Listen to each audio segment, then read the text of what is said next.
Decíamos que un adorador, su, su anhelo es la determinación de ser fiel. Es una característica que los adoradores tengan esa determinación. Dice, los fieles administradores de su gracia adoran desde la precisión y la exactitud al diseño divino. La precisión y la exactitud son cosas muy importantes a la hora de hacer todas las cosas de Dios. Dios siempre fue preciso y quiso que todos seamos precisos en hacer lo que Él quiere, en que nosotros hagamos y entendamos, ¿no?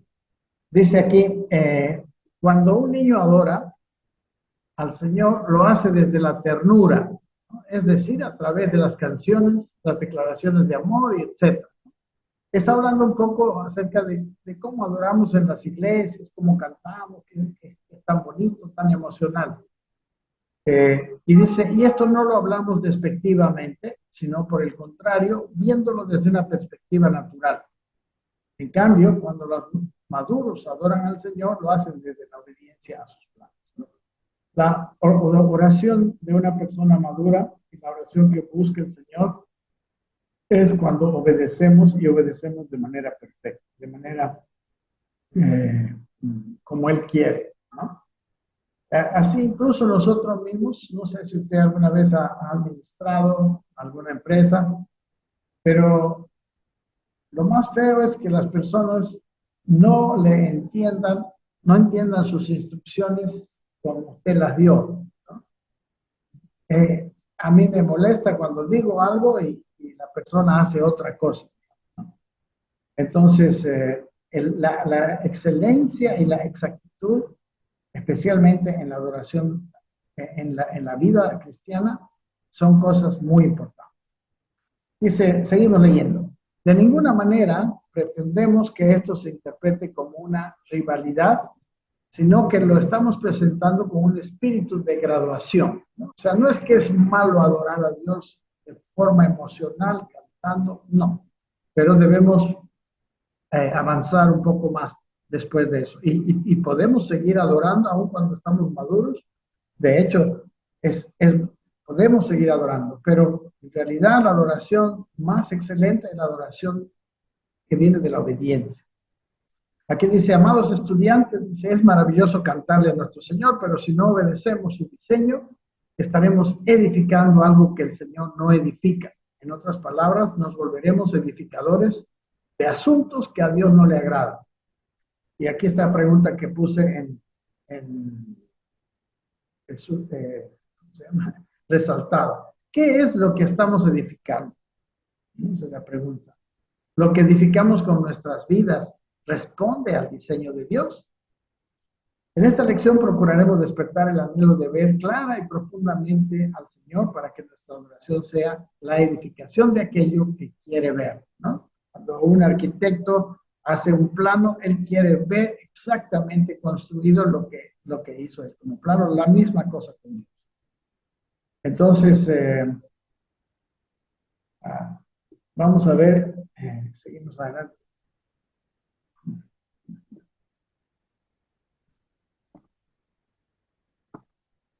Adoración también es la necesidad de querer ver clara y profundamente el diseño eterno de Dios.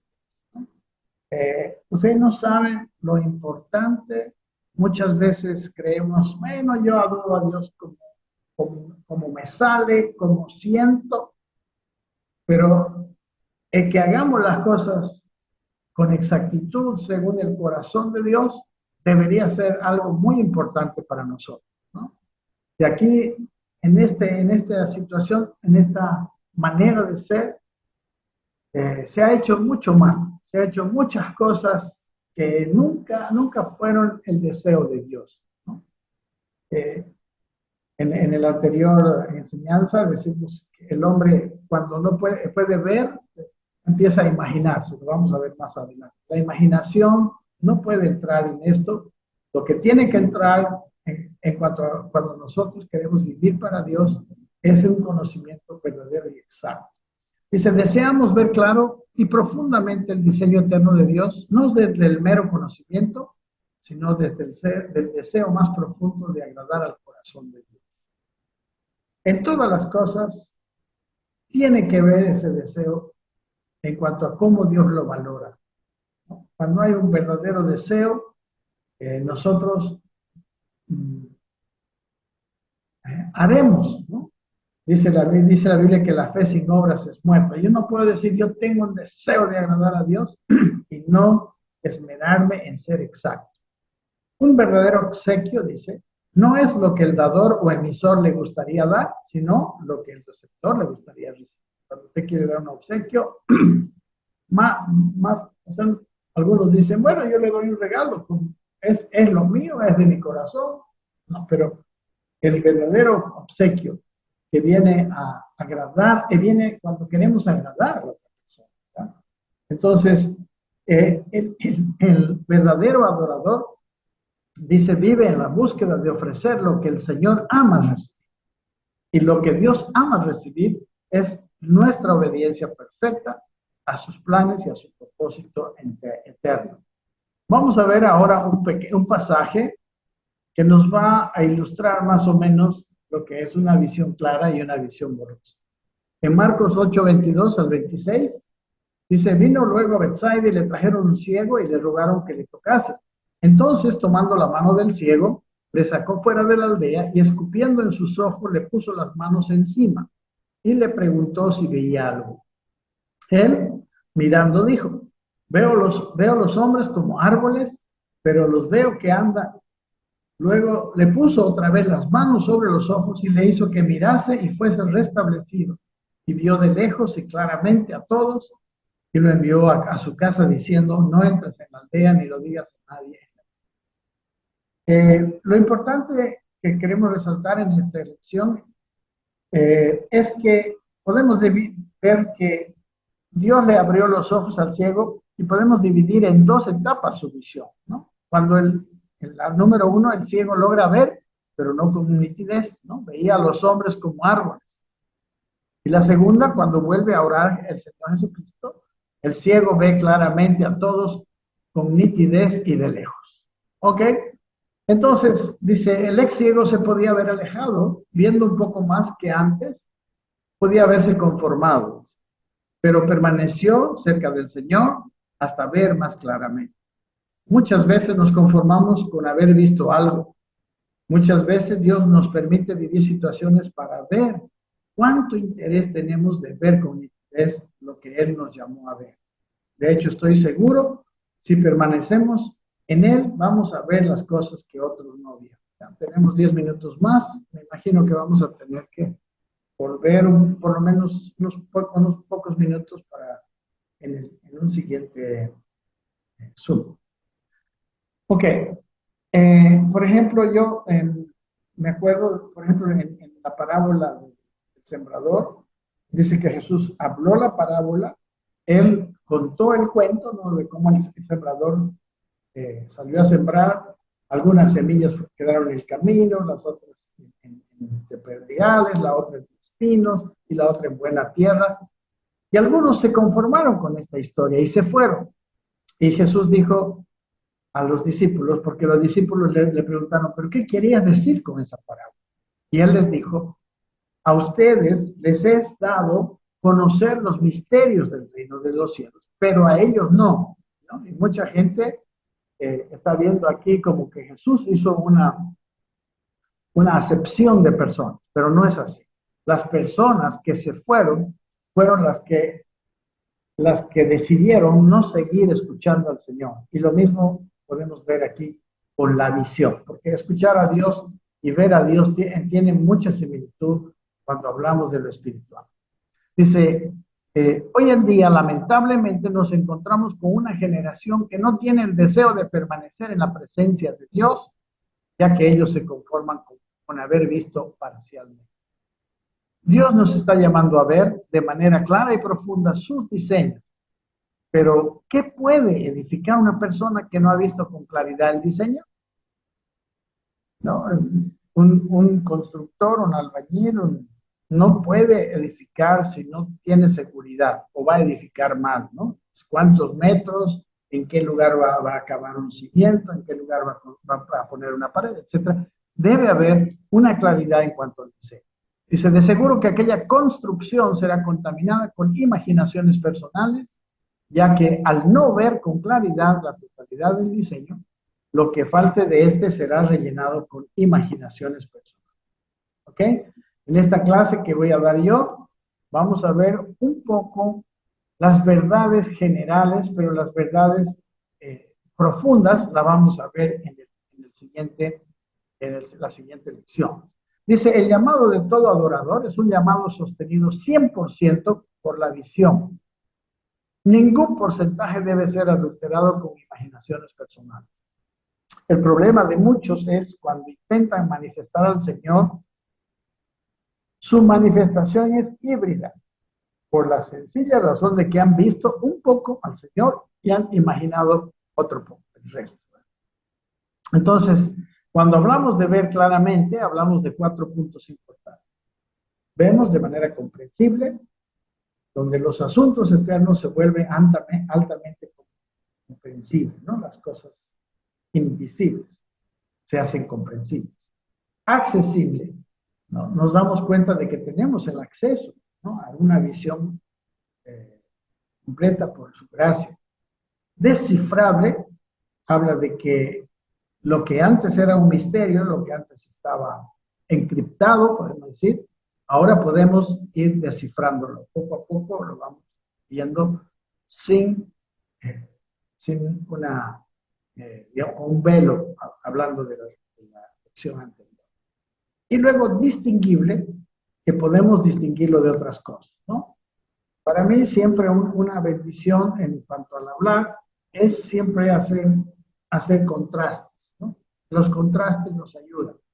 Entonces, en un contraste podemos distinguir una cosa de otra. Dice, esta es la vida de un adorador, alguien que crece y madura en la comprensión de asuntos eternos y por causa de esta comprensión divina tiene acceso al entendimiento del misterio que estuvo oculto por generaciones. Por tanto, ahora puede distinguir. El punto siguiente es pasando de la superficie a la revelación del profundo misterio. Vamos a leer en Primera de Corintios, en el capítulo 2, los 2 primeros versículos, y luego versículos 6 al 15, ¿no? Usted puede estudiar estos versículos, porque son los versículos de lo más explicativos de lo que es, quienes pueden ver más profundamente, a quienes les he revelado las cosas más profundas, qué son esas cosas más profundas, para qué son esas cosas más profundas. Y en realidad Pablo les estaba diciendo esto a los corintios porque ellos de alguna manera, él mismo no pudo enseñarles, no pudo llevarlos a una visión más profunda de Dios, pero fue por causa de su vida, de su estilo de vida y de su falta de hambre espiritual. Dice así, los voy a leer y es posible que se termine, todavía tenemos 4 minutos y medio.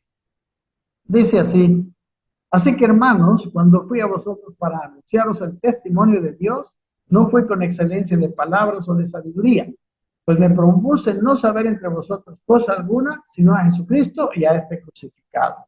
No, aquí yo puedo decir que conocer a Jesucristo es suficiente. ¿Por qué? Porque en Colosenses nos dice que en Él están escondidos todos los secretos de la sabiduría y del conocimiento. Y conociéndolo a Él, lo vamos a conocer todo. Pero no a Jesucristo que leemos en los evangelios nomás, sino al Jesucristo crucificado. No solamente crucificado, al Jesucristo resucitado y ascendido al cielo, no, al Jesucristo después de su victoria en la cruz, no a ese Jesucristo que venció al enemigo. Entonces, Él nos viene a mostrar eso, a ese Jesucristo que está dentro de nosotros.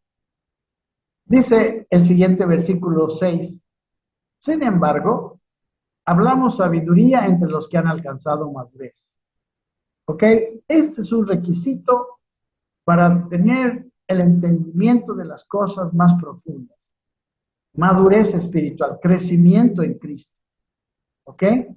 Porque, y aquí habla qué clase de sabiduría, dice, sabiduría no de este siglo, ni de los príncipes de este siglo que perecen, mas hablamos sabiduría de Dios en misterio. Bueno, aquí está diciendo de los príncipes de este siglo, hablando de los principales de este siglo, a una iglesia de Corinto, donde está, es una iglesia griega, era una de las ciudades griegas más opulentas que había en aquel tiempo, y donde los filósofos estaban llenando las calles, ¿no?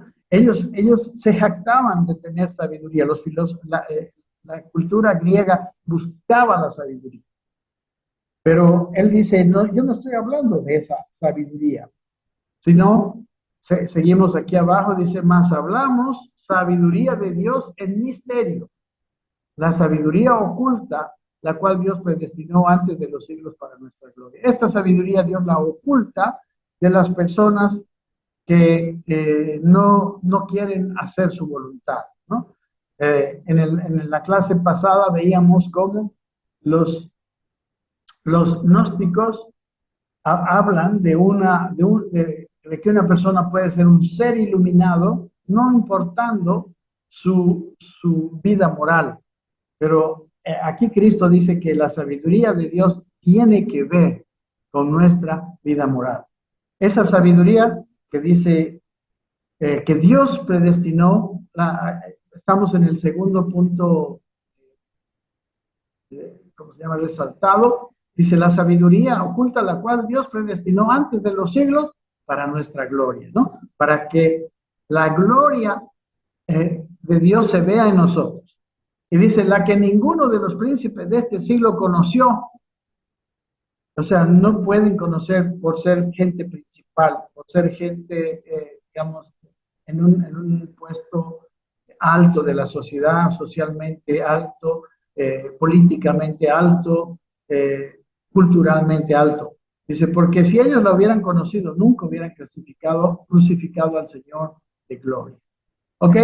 Dice, antes bien, como está escrito, cosas que ojo no vio, ni oído oyó, ni han subido en el corazón del hombre, son las que Dios ha preparado para los que le aman. Dios ha preparado una sabiduría que nadie la tiene, ¿no? Que solo Dios la puede entender. Por eso dice, pero Dios nos la reveló a nosotros por el Espíritu, porque el Espíritu todo lo escudriña. Dice, cosas que ojo no vio, ni oído oyó, ni han subido en el corazón de hombre, son las que Dios ha preparado para los que le aman. O sea, los que le aman tienen un conocimiento de cosas mucho, mucho más superior que cualquier otra persona, ¿no? ¿Por qué? Porque el conocimiento de Dios no es algo que se consigue intelectualmente, sino algo que es revelado de parte de Dios. Después vamos a ver, y usted puede ver, por ejemplo, en el video que hemos compartido, ese video no se lo deben perder. Ahí van a entender un poco más. ¿Quiénes son los que reciben revelación? No son los que estudian más. No estamos tampoco diciendo que no hay que estudiar, porque el estudio nos ayuda. Pero la revelación, que dice aquí, pero Dios nos la reveló a nosotros por el Espíritu, porque el Espíritu todo lo escudriña aún lo profundo de Dios. Que dice, porque ¿quién de los hombres sabe las cosas del hombre, sino el Espíritu del hombre que está en él? ¿Sabe quién nos conoce bien a nosotros mismos? Cuando nosotros hemos venido a Cristo, es el Espíritu nuestro el que nos conoce. Y dice, así tampoco nadie conoció las cosas de Dios, sino el Espíritu. O sea, el Espíritu de Dios que está en nosotros, junto con nuestro espíritu humano, conoce todas las cosas de Dios y es el que nos revela las cosas profundas de Dios. Dice, y nosotros, vamos al siguiente resaltado, y nosotros no hemos recibido el espíritu del mundo, sino el espíritu que proviene de Dios para que sepamos lo que Dios nos ha concedido. Dios nos ha concedido muchas cosas, usted puede leer en Efesios una herencia, un poder, una esperanza, una identidad, ¿ok? Que Dios nos ha concedido a nosotros y estas cosas no las conocemos si no es que no nos las revela el Espíritu de Dios. Dice, lo cual hablamos, dice Pablo, ¿no? No con palabras enseñadas por sabiduría humana, sino con las que enseña el Espíritu, acomodando lo espiritual a lo espiritual.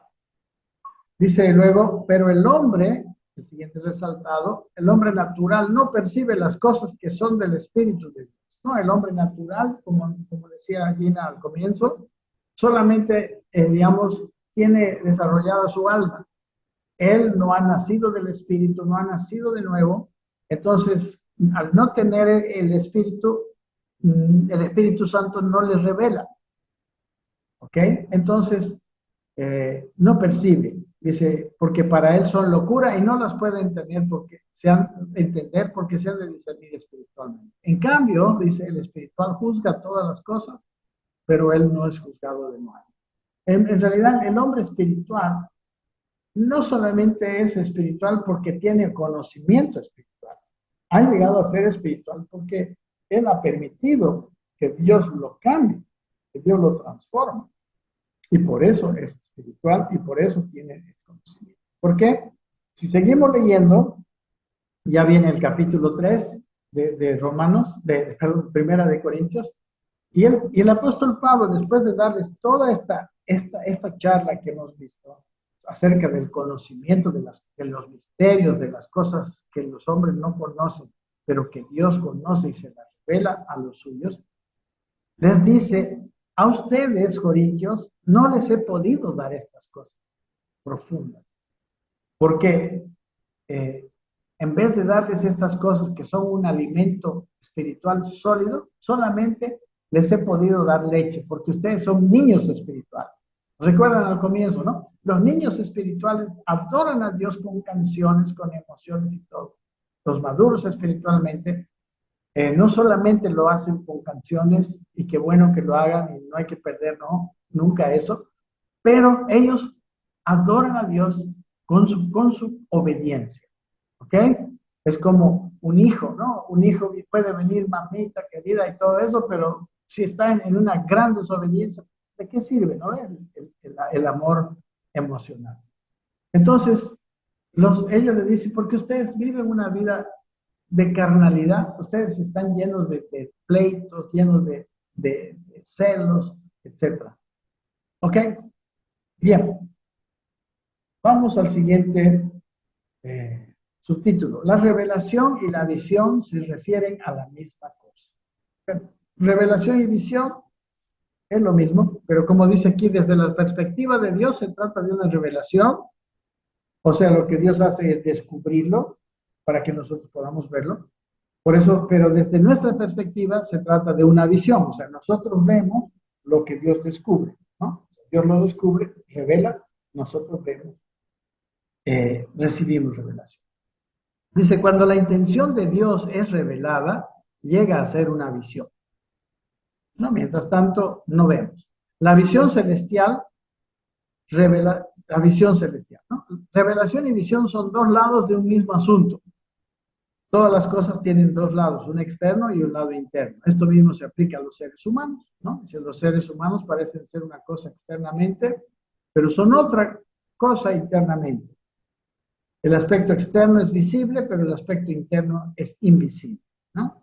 Como dice el dicho, caras vemos, corazones no sabemos. El aspecto visible es muy simple, pero el aspecto invisible es misterioso. Cuando el hombre es simple exteriormente, en su interior, él es misterioso y maravilloso. Y lo más misterioso que existe en el interior del hombre es la vida, ¿no? No se puede ver la vida. Dice el siguiente, es además misterioso el hecho de que el hombre natural posea más de una vida. El hombre natural posee una vida física, la cual es su vida biológica, ¿no? Escondida adentro de, que ya no se ve, es la vida psicológica, que la Biblia lo llama la vida del alma. Esta vida del hombre es más profunda que la vida biológica y no se ve, pero el tercer puntito dice, los creyentes poseemos otra vida que es incluso más profunda que la vida física o la psicológica. Esta es la vida divina y eterna que recibimos cuando fuimos regenerados. Esta vida se halla en nuestro espíritu. Dice, todos los nacidos de nuevo poseen estas tres vidas. La primera vida es la vida biológica, la vida física de nuestro cuerpo. En el idioma griego, la palabra es el soma, cuerpo. La segunda es la vida del alma, es decir, nuestro yo, y le llama la psique, ¿no? La psicología, por ejemplo, es el estudio de nuestra alma. Y la tercera clase de vida es la más profunda, es la vida eterna que está en nuestro espíritu. Y la Biblia la llama neuma. Bueno, conforme al mismo principio, la revelación de la Biblia tiene cierta apariencia en la superficie, pero en sus profundidades la Biblia es un misterio.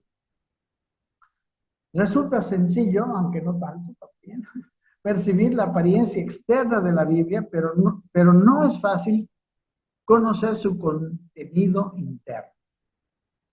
En cuanto a la apariencia, su lectura es fácil. Quizás nuestras traducciones están un poco en el idioma antiguo, pero más o menos son entendibles, ¿no? Dice, en la primera oración de la Biblia dice, en el principio creó Dios los cielos y la tierra, es Génesis 1:1, el primer versículo de la Biblia. Dice, antes de leer la Biblia no conocíamos el origen de los cielos y la tierra, pero después que la leímos nos quedó claro que Dios creó los cielos y la tierra.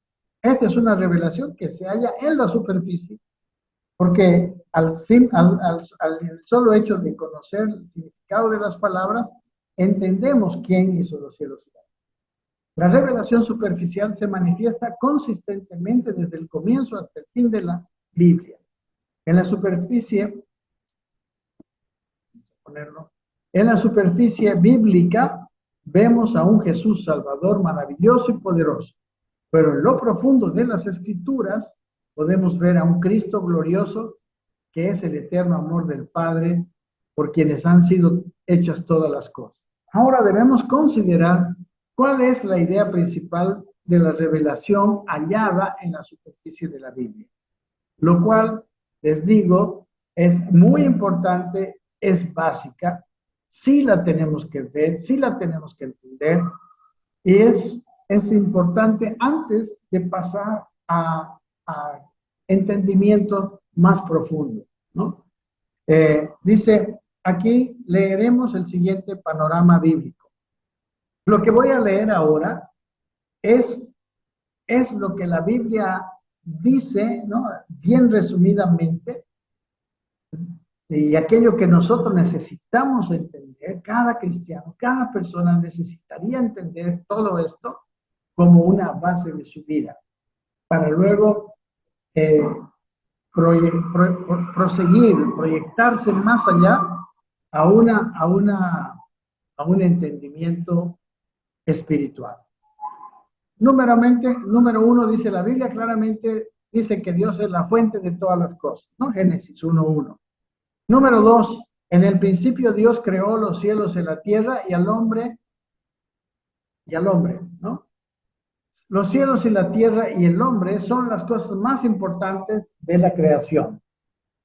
3, los cielos fueron hechos para la tierra y la tierra fue hecha para el hombre. Dios creó un universo hermoso, ¿no? Sigue avanzando en el capítulo 1 de Génesis. Sin embargo, en el universo hay un rebelde que es Satanás, el diablo, ¿no? Ya llegamos al capítulo 3. Satanás se rebeló contra Dios y sedujo al hombre a pecar contra Dios. Todo este conocimiento es un conocimiento básico e importante de la Biblia, que la Biblia nos trae. 6. Como resultado, el hombre a quien Dios había creado bueno, cayó y fue dañado y corrompido al grado de que quedó sumido en maldad y oscuridad. Sin embargo, Dios no abandonó al hombre. 7. Puesto que ama al hombre y se complace en él, Dios tenía un plan para salvar. 8. No obstante, antes de salvar al hombre, Dios dio la ley. La ley fue escrita conforme a Dios con el fin de exponer la condición caída del hombre, ¿no? La ley nos muestra la diferencia entre lo bueno y lo malo, lo que Dios acepta y lo que Dios no acepta. La ley nos revela también un poco a Dios. Dice el versículo 9, es mediante la ley que el hombre conoce su pecado y se conoce a sí mismo, dando por resultado que el hombre se somete a las compasiones de Dios para buscar la salvación efectuada por Dios, ¿no? Es a través de la ley que muchas veces nosotros entendemos, ¿no? Si usted, aún teniendo quizás solamente los 10 mandamientos, usted va a saber que usted peca continuamente. El primer mandamiento de amar a Dios sobre todas las cosas, ya con ese mandamiento, ya hay muchos que, la mayoría de los seres humanos están en pecado. Entonces la ley nos muestra y nos hace ver que nosotros no podemos cumplirla y que necesitamos un Salvador. 10. En el tiempo señalado que ocurrió cerca de 4000 años después que el hombre fue creado, Dios envió a su Hijo unigénito para que se hiciera un hombre llamado Jesús. ¿Ok? Y luego dice 4000 años, porque ese es el tiempo que se puede calcular con la edad de los hombres que vemos en la Biblia, ¿no? Aunque nadie nos garantiza que esos hombres, o sea, que hubo tiempos también que no se supo cuántos años duraron, pero más o menos es el tiempo que se puede calcular leyendo la Biblia. 11. Ese es un asunto que no lo vamos a tocar aquí. Él vivió, Jesús, en la tierra por 33 años y medio y probó los sufrimientos y las dificultades de la vida humana, ¿no? Jesús se hizo totalmente hombre y en esos 33 años vivió como uno de nosotros, como un ser humano, aunque él era Dios. 12. Después de ese tiempo, él cargó con los pecados del mundo y fue juzgado por Dios en la cruz, donde derramó su sangre preciosa para redimir al hombre. Esto sigue siendo una cosa clara en la Biblia. 13. En la cruz, él también destruyó al diablo, venció al diablo y le quitó las llaves de la autoridad. Y el diablo llega a ser una persona vencida y todos los que obedecemos a Dios y queremos vivir y que llegamos a la madurez, tenemos autoridad sobre él. 14. Después que murió en la cruz, fue sepultado y al tercer día resucitó de los muertos. Y el hecho de que resucitó de los muertos comprueba que Él es el Señor de la resurrección. El punto 15. Luego permaneció en la tierra durante 40 días, con el fin de estar entre los discípulos, después de lo cual ascendió, ¿no? Es interesante no solamente este detalle, y me gusta que inmediatamente que Él resucitó y tuvo los primeros encuentros con sus apóstoles, Él sopló en ellos y les dijo, reciban el Espíritu Santo. De lo cual podemos decir que durante esos 40 días que quedó después de haber resucitado, Él les enseñó cosas más profundas. Después de esos 40 días, Él ascendió, ¿no? Vamos al punto 16. 10 días después de esto, el Espíritu Santo fue derramado, ¿no? Eso lo leemos en el capítulo 2 de Hechos, en el día de Pentecostés. Y sus discípulos salieron a predicar el Evangelio por todas partes, conduciendo así a muchos pecadores al arrepentimiento y a la salvación.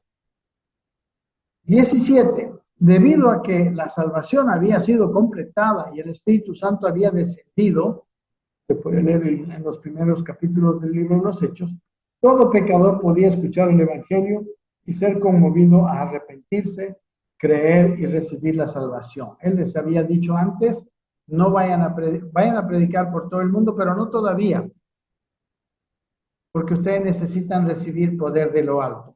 Y ese poder de lo alto vino el día de Pentecostés, y ese poder de lo alto les dio la capacidad de predicar y que las personas pudieran abrir su corazón y recibir la salvación.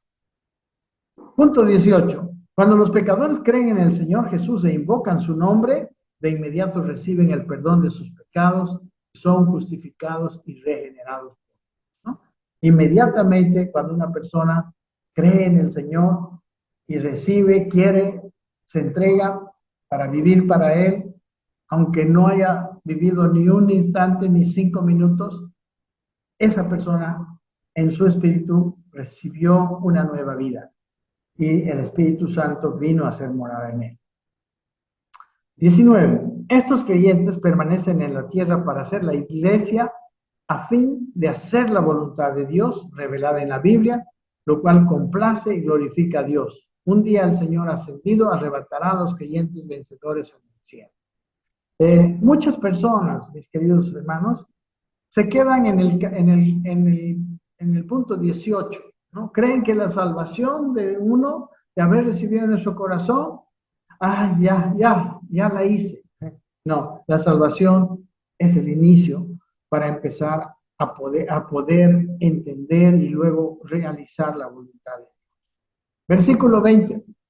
Entonces Él regresará con ellos a la tierra para juzgar el mundo, poner fin a toda corrupción que hay en el mundo y establecer su reino, el reino milenario por 1000 años. Después que transcurran los 1000 años del reino milenario, Dios destruirá a Satanás, la vieja creación pasará y serán introducidos a cielo y tierra nuevos, ¿no? En cuanto a este punto, ya la claridad no es tan grande. En la Biblia hay controversia, pero nosotros más o menos podemos decir que eso es lo que va a ocurrir. Terminando el punto 21, que es la serie de puntos que podemos decir que nosotros podemos conocer al leer la Biblia y al estudiar la Biblia de una forma intelectual y que son una base. Pero de aquí se va a ver en la otra lección cómo podemos llegar a acceder a los conocimientos más profundos, precisamente para ahora poder vivir una vida de hacer la voluntad de Dios. Dice el punto 21, en el cielo y la tierra nuevos, Dios estará con sus redimidos por siempre y el hombre disfrutará de la bendición eterna. Vamos aquí, esta es la revelación hallada en la superficie de los 66 libros de la Biblia. Mayormente toda la enseñanza que circula entre los santos está incluida en esta revelación. De manera que la mayor parte de los cristianos cree que esto es todo lo que la Biblia revela. Sin embargo, esta es únicamente la superficie, inherente al contenido de la Biblia, y dice, no es el profundo misterio encerrado en la Biblia, ¿no? Y como les dije anteriormente, esto es bueno, es fundamental, es una base indispensable, pero debemos seguir profundizando. ¿Alguna pregunta? Si quieren preguntar, pueden activar su micrófono. De otra manera, terminamos con esta clase. Y mañana les voy a enviar la última clase, ¿no? La clase número 12, que también es la última clase de esta materia. ¿Ok? Bueno, me da gusto verlos, me da gusto verte, Moni, Albertito, que Dios me los bendiga mucho. Y espero estar por Cochabamba pronto. He tenido algunas dificultades para ir, pero ahora, bueno, estoy con mucho deseo. ¿Ya? Dios. ¿Cómo